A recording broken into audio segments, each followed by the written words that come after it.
Tak som si vymyslel takéto púzdierka na nožíky.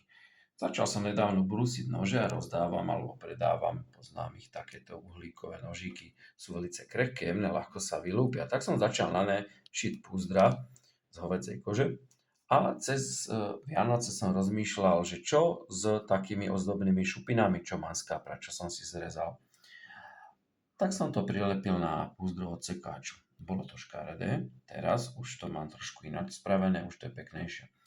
Je to vlastne hovedzia koža, na tom je nalepená šupina kapria, zrezaná, je to prevrtané a zašité, je to spravené na hrubo a tak trošku pekné. A uvidíme, akú to bude mať životnosť. Tie šupinky sa ľúbia oceriť po čase, ale je to prelakované, takže hádam, to niečo vydrží. Nožiky sú, to sú uhlíkovky, sú veľmi tenké, sú veľmi jemné, sú ostré jak žiletka, sám som ich brúsil a potrebujú jemné zaobchádzanie.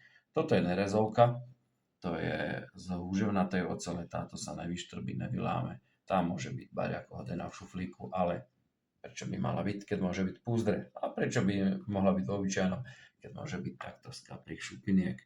Nožiky pôjdu teraz cez víkend. Po rodinách ich porozdávam, poznám ich, takže budem mať obrovskú radosť z toho, aj mám. A hádam, aj s nami budú mať radosť.